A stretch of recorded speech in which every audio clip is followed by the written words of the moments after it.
আমি এখন আনন্দের সঙ্গে ঘোষণা করছি যে এই মুহূর্ত থেকে দেশের সামরিক আইন প্রত্যাহার করা হলো। জিয়াউর রহমানের আবির্ভাব হয়েছিল যেন হঠাৎ করে। 1971 সালের 25শে মার্চ পাকিস্তানি সামরিক বাহিনী বাঙালি জনগণের উপরে আক্রমণ করার পর তিনি তার পাকিস্তানি অধিনায়ককে বন্দী করে সশস্ত্র বিদ্রোহ গড়ে তোলেন। 1971 সালের 27শে মার্চ তিনি চট্টগ্রামের কালুরঘাট বেতার কেন্দ্র থেকে বাংলাদেশের স্বাধীনতার ঘোষণা করেন। তিনি মুক্তিযুদ্ধের অন্যতম সেক্টর কমান্ডার ও জেড ফোর্সের অধিনায়ক ছিলেন। যে আওয়ামী লীগ সবসময় বিএনপিকে নিশ্চিত করতে চেয়েছিল, সেই আওয়ামী লীগেরই জ্যেষ্ঠ নেতা সুরঞ্জিত সেনগুপ্ত বলেছিলেন, জিয়াউর রহমানের জানাজায় অংশ নিতে লক্ষ লক্ষ জনতার স্রোত। তার প্রতি গোটা বাংলার মানুষের শোক প্রমাণ করে তিনি দেশের মানুষের কাছে কতটা জনপ্রিয় ছিলেন। এটা বলতে কেউ যদি কার্পণ্যতা করে তাহলে আমি বলবো তার মানসিক সুস্থতা ও রাজনৈতিক বিচক্ষণতার অভাব রয়েছে। এটাই জিয়াউর রহমান, যাকে পছন্দ করত প্রতিপক্ষের লোকেরাও।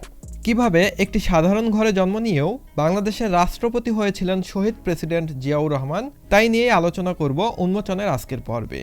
আজকের ভিডিওতে আমরা অনেক গুরুত্বপূর্ণ তথ্য জানতে চলেছি, তাই অনুরোধ রইল ভিডিওটি না টেনে শেষ পর্যন্ত অবশ্যই দেখুন। শহীদ প্রেসিডেন্ট জিয়াউর রহমানের জন্ম 1936 সালের 19শে জানুয়ারি বগুড়া জেলার গাবতলী উপজেলার বাগমারা গ্রামে। তার বাবা মনসুর রহমান ছিলেন কলকাতার একটি সরকারি দপ্তরের কেমিস্ট। ভারত ভাগের পর তিনি করাচিতে বদলি হয়ে গেলে জিয়াউর রহমান সেখানে একাডেমিক স্কুলে পড়াশোনা করেন। করাচিতে পড়াশোনা শেষ করে তিনি 1953 সালে তৎকালীন অবিভক্ত পাকিস্তানের সামরিক বাহিনীতে যোগ দিয়েছিলেন একজন ক্যাডেট অফিসার হয়ে। জিয়াউর রহমান 1955 সালে কমিশন প্রাপ্ত হওয়ার পর সামরিক বাহিনীর গোয়েন্দা শাখা সহ বিভিন্ন বিভাগে কাজ করেন। বাংলাদেশের স্বাধীনতা যুদ্ধ শুরুর আগে 1974 সালে তিনি চট্টগ্রাম সেনাবাহিনীর 8ম ইস্ট বেঙ্গল রেজিমেন্টের সহ অধিনায়ক হিসেবে যোগদান করেন। তখনই জিয়াউর রহমান বাংলাদেশের রাজনৈতিক পরিস্থিতির প্রেক্ষাপটে সেনাবাহিনীর মধ্যে বিদ্রোহ করার পরিকল্পনা করেছিলেন বলে জানিয়েছেন তার ওই রেজিমেন্টের সহকর্মী কর্নেল অলি আহমেদ। অলি আহমেদ বলেন, আমি প্রায় সময়ই দেখতাম মেজর জিয়া দেশের ব্যাপারে বেশ চিন্তিত থাকতেন। এক পর্যায়ে তিনি আমাকে বললেন, নির্বাচনের পর পাকিস্তান থেকে নতুন সেনা দল আসছে, অস্ত্র আসছে, মনে হয় পশ্চিম পাকিস্তানের সেনাবাহিনীর সদস্যরা শেখ মুজিবুর রহমানকে প্রধানমন্ত্রী হিসেবে মেনে নেবে না, অথবা তারা বাঙালির হাতে ক্ষমতা হস্তান্তর করবে না। এতে করে আমরা কি করতে পারি?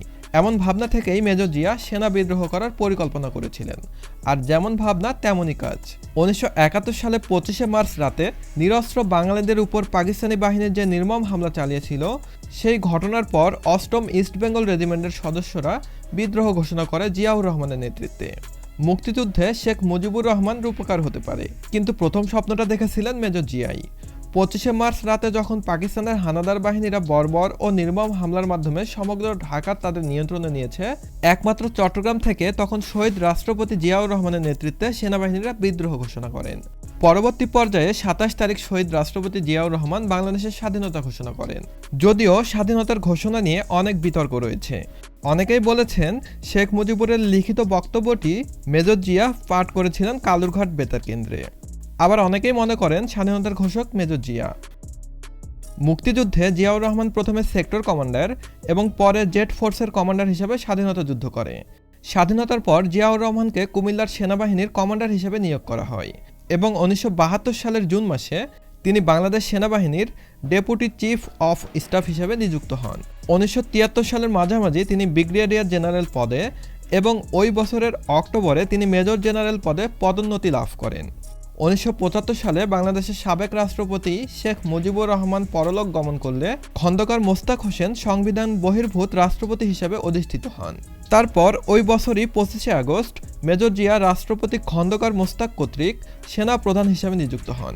ওই বছর 3 নভেম্বর বীর বিক্রম কর্নেল শাফায়েত জামিলের নেতৃত্বাধীন ঢাকা 46 পদাতিক ব্রিগেডের সহায়তায় বীর উত্তম জেনারেল খালেদ মোশাররফ এক ব্যর্থ সামরিক অভ্যুত্থান ঘটান। এর ফলে 6 নভেম্বর খন্দকার মোস্তাক আহমেদ পদত্যাগ করতে বাধ্য হন এবং আবু সাদাত মোহাম্মদ সায়েম বাংলাদেশের নতুন রাষ্ট্রপতি হিসেবে দায়িত্ব গ্রহণ করেন। তাকে নির্বাচন আয়োজন করে একটি নির্বাচিত সরকার প্রতিষ্ঠার দায়িত্ব দেওয়া হয়েছিল। জিয়াউর রহমানকে চিফ অফ আর্মি স্টাফ হিসেবে পদত্যাগ করতে বাধ্য করা হয় এবং তার ঢাকা সেনানিবাসের বাসভবনে গৃহবন্দী করে রাখা হয়। বীর উত্তম কর্নেল আবু তাহের তখন চট্টগ্রামে অবস্থান করছিলেন। কর্নেল আবু তাহের ছিলেন জিয়াউর রহমানের একজন বিশেষ শুভাকাঙ্ক্ষী। তিনি সমাজতন্ত্র বিশ্বাসী ছিলেন। সৈনিক এবং অফিসারদের মধ্যে যে বৈষম্য সেটা তার পছন্দ ছিল না। কর্নেল তাহেরের এই নীতির জন্য তিনি সেনাবাহিনীর সাধারণ সৈনিকদের মধ্যে খুব জনপ্রিয় ছিলেন। কর্নেল তাহের বিশ্বাস করতেন জিয়াও তার আদর্শে বিশ্বাসী একজন মানুষ। ৩ নভেম্বর অভ্যুত্থানের পর তাহের জানতে পারেন শহীদ জিয়াকে বন্দী করে রাখা হয়েছে। তিনি ঢাকায় তার অনুগত ইস্ট বেঙ্গল রেজিমেন্টের সিপাহীদের পাল্টা প্রতিরোধ করার নির্দেশ দিয়ে চট্টগ্রাম থেকে এক বিশাল মিছিল নিয়ে ঢাকায় রওনা হন। সেই সময় তার সফর সঙ্গে ছিল শত শত জাসদকর্মী। কর্নেল তাহেরের এই পাল্টা অভ্যুত্থান সফল হয়। ৭ নভেম্বর কর্নেল তাহের জিয়াউর রহমানকে ঢাকা ক্যান্টনমেন্ট থেকে মুক্ত করে নিয়ে আসেন। ওই দিনই পাল্টা অভ্যুত্থানে ইস্ট বেঙ্গল রেজিমেন্টের সৈন্যরা জেনারেল খালেদ মোস্তাককে ওপারে পাঠিয়ে দেন। এরপর জেনারেল জিয়া আবারও ক্ষমতায় উঠে আসেন। ১৯৭৮ সালে ১ সেপ্টেম্বর জেনারেল জিয়াউর রহমান বাংলাদেশ জাতীয়তাবাদী দল বিএনপি প্রতিষ্ঠা করেন। রাষ্ট্রবিজ্ঞানী অধ্যাপক এমাজউদ্দিন আহমেদ বলেন, ৭৫-এ যে পট পরিবর্তন হচ্ছিল সেই পটভূমিতে বাধ্যতামূলকভাবে মেজর জিয়াকে পদত্যাগ করানো হয় এবং আটক অবস্থায় থাকা জিয়াউর রহমানকে মুক্ত করে ক্ষমতায় বসানো হয়েছিল। আর এভাবেই একজন সামরিক কর্মকর্তা পরবর্তীতে একজন জনপ্রিয় রাজনীতিবিদ হওয়ার সুযোগ পেয়েছিলেন বলে মনে করেন এমাজউদ্দিন আহমেদ। তিনি বলেন, জিয়াউর রহমান রাজনীতিতে এসেছেন ১৯৭৫ সালের ৭ নভেম্বর সিপাহী জনতার বিপ্লবের মাধ্যমে।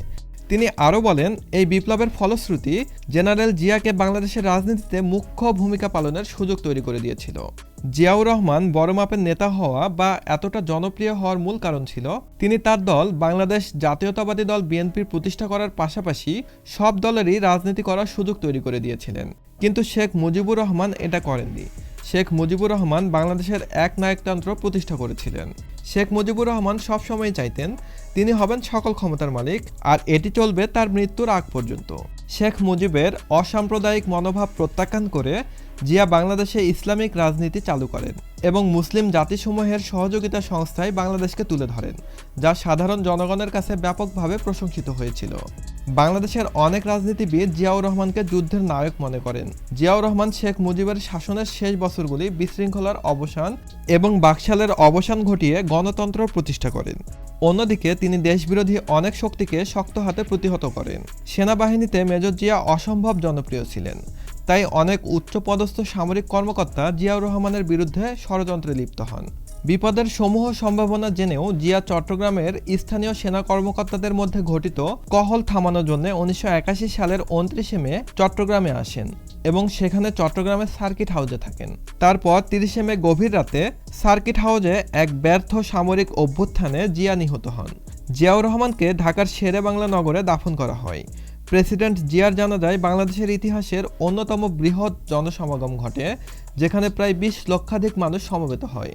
আর এত বিশাল মানুষের সমাগম দেখেই আওয়ামী লীগের জ্যেষ্ঠ নেতা সুরঞ্জিত সেনগুপ্ত বলেছিলেন, জিয়ার জানাজায় লক্ষ লক্ষ মানুষের আগমন প্রমাণ করে যে সে কতটা জনপ্রিয় ছিল।